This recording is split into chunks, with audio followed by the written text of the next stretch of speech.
Hi. So, this week has been insane for games. So much news and stuff. I haven't even talked about everything in here, like the Mario Kart World Update. But I'm just talked about the news and the game that came out. So, starting off with Beyond the Strand. So, when I went into this watching it, I expected Ori, Fizzin, and Death Stranding on Switch 2.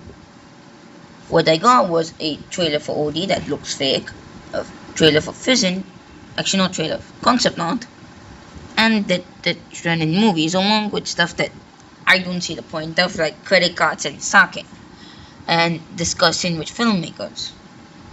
I understand Kojima, can't make that many games. He's in his 60s and he's leading a company now. It's been quite a while since Konami and Kojima were together. But overall, I give it a 5 out of 10. I would personally just put that Stranded on Switch 2 and give us a more gameplay trailer for OD. But they may not have even had a gameplay trailer for OD. So, on to the next thing.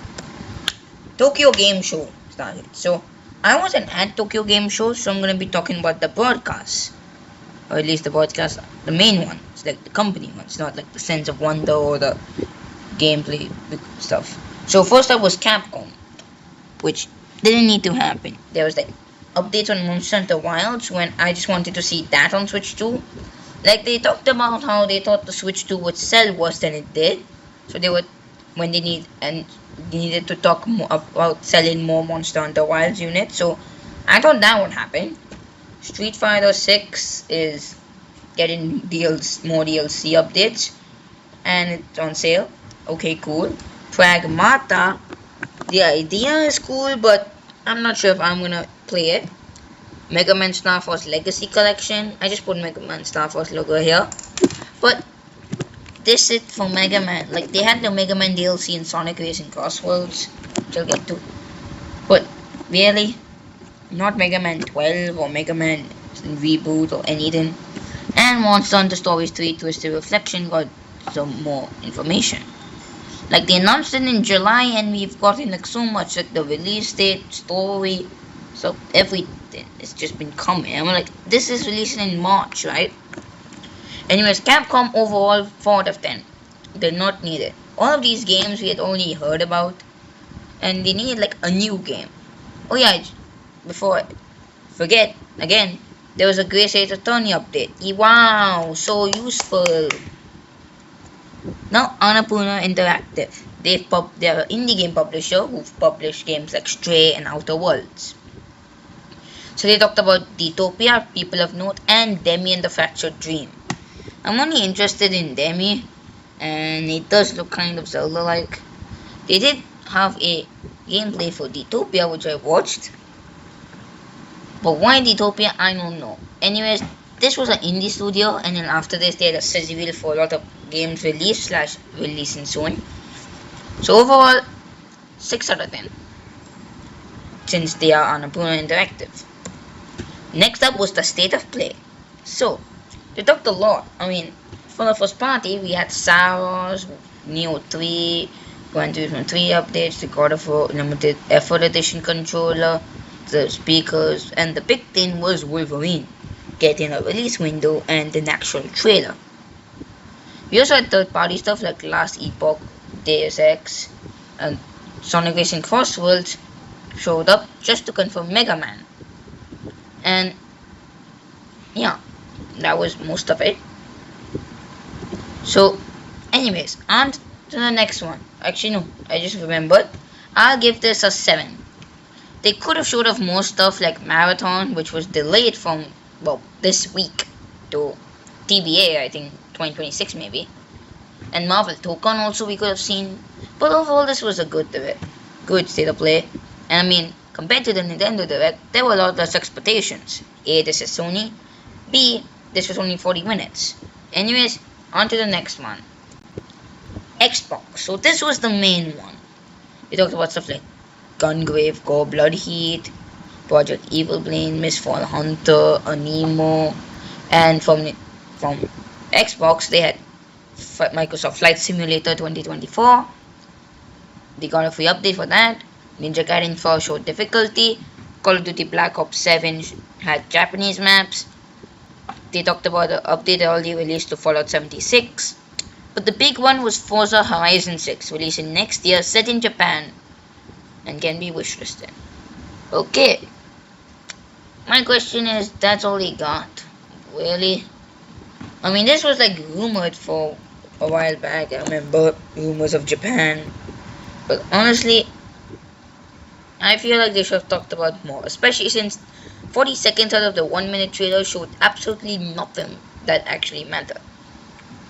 Anyways, next up is Level 5. They talked about 3 games. A game that's already out, Fantasy Life I. A game that releases 2 months from now, Azuma 11. And a game that they delayed, New World of Steam.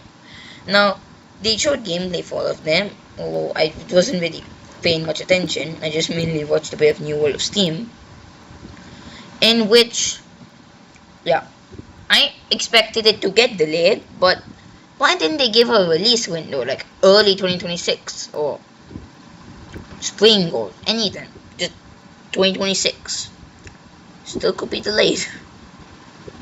Anyways, yeah, there's not much I can say about it, and I'd give this a 4 out of 10. Oh, and just before I forget again, Xbox is gonna get another 5. And finally, is for the news, is Minecraft Live.